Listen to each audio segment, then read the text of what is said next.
2.5 साल हो गए हैं रूस यूक्रेन युद्ध शुरू हुए तब से यूक्रेन के कई शहर मलबे में तब्दील हो गए हैं, लेकिन पुतिन की जीत अब भी बाकी है।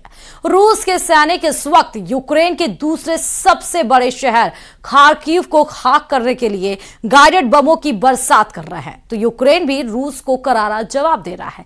इस स्पेशल रिपोर्ट में देखिए रूस यूक्रेन युद्ध में क्या आया है एक नया ट्विस्ट।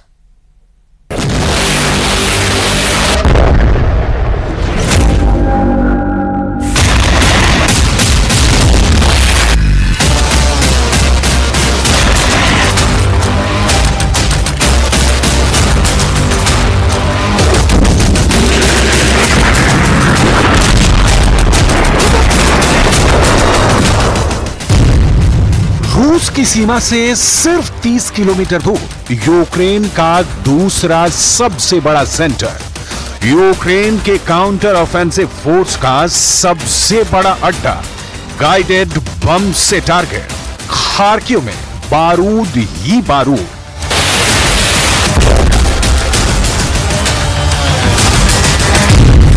सुनसान सड़क पर महिला, धमाके की आशंका से अनजान, सामने ही धमाका, धुआं ही धुआं।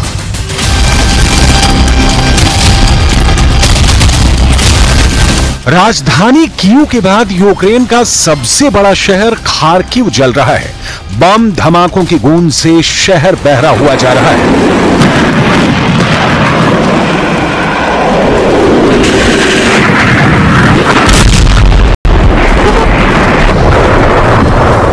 यहां कब कौन बम की चपेट में आकर दम तोड़ दे बता पाना मुश्किल है।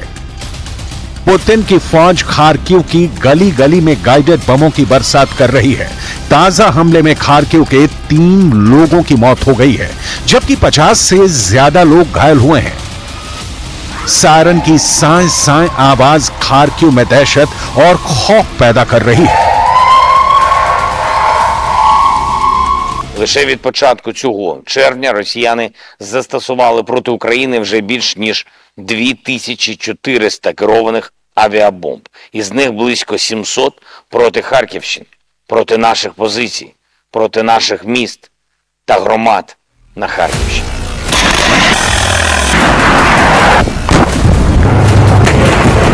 ये वही खार्किव है जिस पर रूस ने करीब 2.5 साल पहले यानी युद्ध की शुरुआत के वक्त ही हमला किया था। रूस की फौज खार्किव में घुस गई थी, लेकिन यूक्रेन की सेना ने उसे पीछे धकेल दिया। खार्किव की लड़ाई में शक्तिशाली रूसी सेना हार गई थी। अब इस खोई प्रतिष्ठा को अर्जित करने के लिए पुतिन की सेना खार्किव को खाक कर रही है।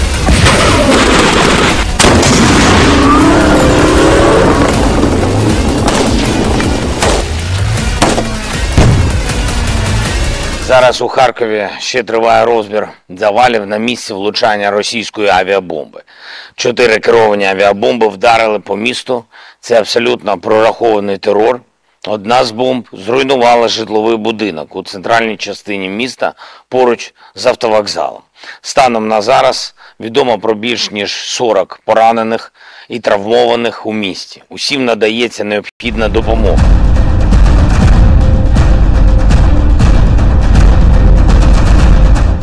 इस वक्त खार्किव पुतिन का नंबर 1 टारगेट है।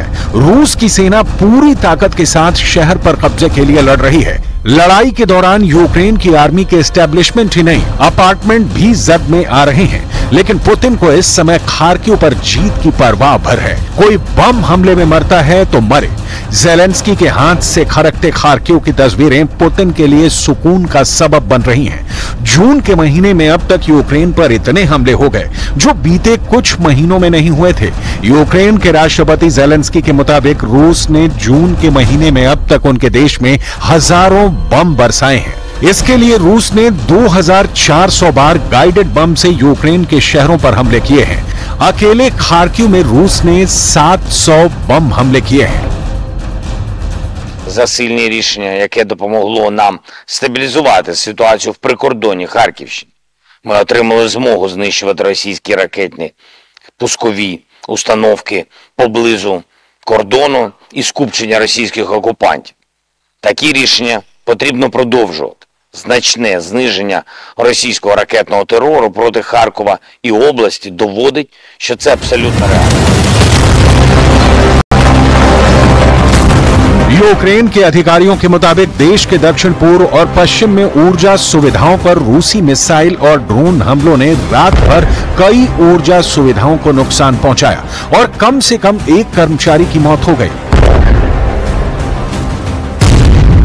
वायुसेना ने माना है कि रूस ने ऊर्जा सुविधाओं और महत्वपूर्ण बुनियादी ढांचे पर 16 मिसाइल और 13 ड्रोन दागे। 3 महीने पहले रूस ने बिजली संयंत्रों पर हमले बढ़ाए जाने के बाद से यूक्रेन में बिजली संयंत्र पर यह 8वां बड़ा हमला था।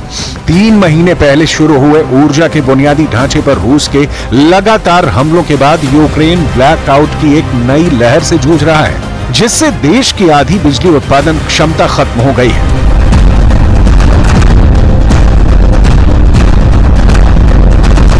यूक्रेन की वायुसेना के प्रवक्ता यूरी इहनात के मुताबिक रूस अधिक से अधिक बम गिरा रहा है क्योंकि उनके पास मिसाइलें खत्म हो रही हैं, बहुत कम बची हैं, इसलिए उन्होंने सस्ते हवाई बमों का इस्तेमाल करना शुरू कर दिया है।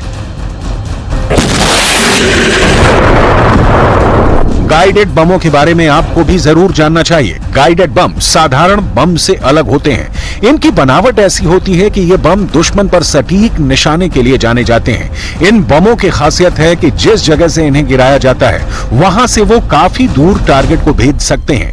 अभी तक रूस इस युद्ध में गाइडेड बमों का इस्तेमाल छिटपुट तरीके से कर रहा था, लेकिन हाल के हफ्तों में वो फ्रंट लाइन पर रोजाना 20 गाइडेड बम गिरा रहा है। यूक्रेन के सैन्य विशेषज्ञों का मानना है कि रूस के पास फिलहाल 2 तरह के गाइडेड बम हैं। रूस के पास मॉडर्न सैटेलाइट गाइडेड 1500B हैं। हालांकि उसकी उच्च प्रोडक्शन कॉस्ट की वजह से ऐसे बमों का इस्तेमाल बहुत कम किया जाता है।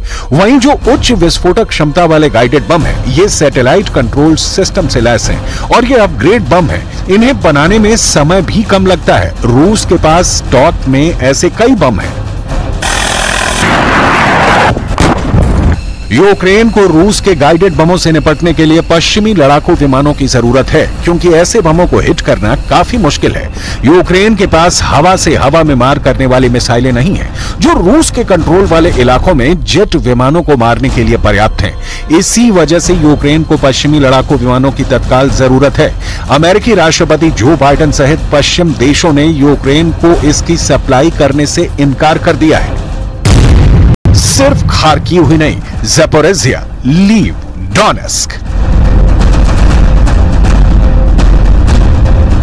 ऐसा लगता है रूस की सेना युद्ध को जल्दी से जल्दी अंतिम मुकाम पर पहुंचाने के लिए हमले तेज करती जा रही है। इस बीच यूक्रेन की बेकसूर आबादी की मौतों की फिक्र भी रूस को नहीं सता रही है। यूक्रेन में इस वक्त युद्ध के ताजा हालात कैसे हैं, इसकी डिटेल देखने से पहले खार्किव की बर्बादी और तबाही की पूरी ABCD समझना जरूरी है।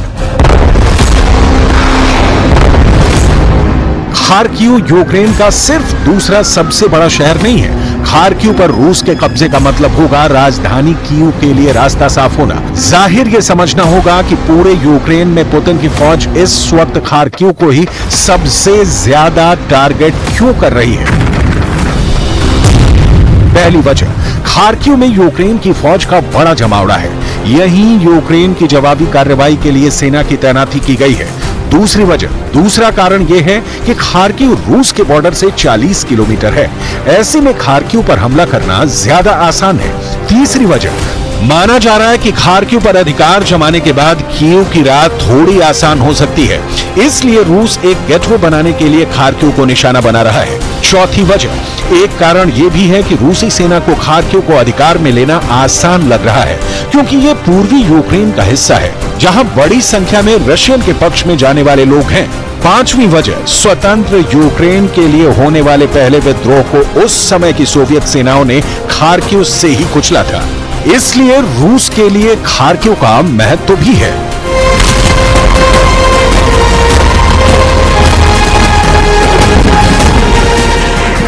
लेकिन खार्किव पर रूस का कब्जा होना आसान नहीं दिख रहा। तेज हमलों के बावजूद यूक्रेन खार्किव में जोरदार पलटवार कर रहा है। हालांकि रूस की फौज खार्किव में कई किलोमीटर अंदर तक घुस चुकी है,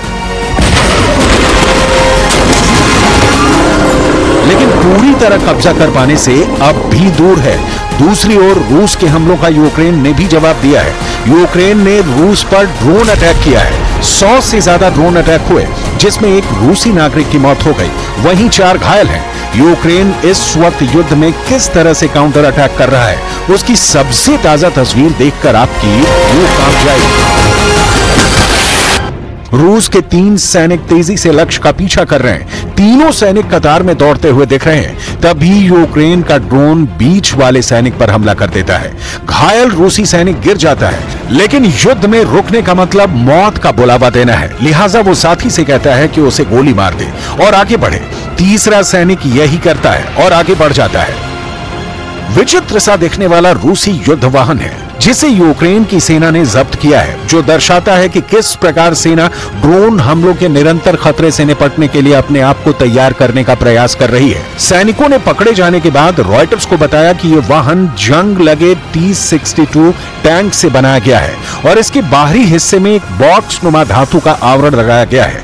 इसके पीछे एक पिंजरा और उसमें इलेक्ट्रॉनिक युद्ध उपकरण लगाए गए थे। यूक्रेनी सेना ने हवाई ड्रोन फुटेज में दिखाया कि टैंक को रूसी चालक दल के साथ एक जंगली इलाके में पकड़ा गया। इसके बाद कीव की सेना ने इसके ऊपर यूक्रेनी झंडा लगा दिया। यूक्रेन की सेना ने इसे बान टैंक का नाम दिया है। इसका इस्तेमाल भोजन, गोला बारूद और सैनिकों को इधर से उधर ले जाने के लिए किया जाता था। ऐसा लगता है कि इसकी छतरी ड्रोन हमलों से बचाने के लिए बनाई गई थी। Ефективні ці зушки, вони все одно вже застарілі і потребують модернізації якої не якої. Це такі ті ж гепарди б'ють по висоті 3,5 кілометри плюс. Мають програмовані снаряди. І на знищення одної повітряної цілі потрібно набагато менше. यूक्रेन के पास हथियारों की कमी है और सैनिकों की भी। इस बीच रूस का हमला तेज है। अब देखना यह है कि यूक्रेन, जो 2.5 सालों से अपने से 10 गुना शक्तिशाली देश रूस से लोहा ले रहा है, युद्ध में कब तक टिका रहेगा।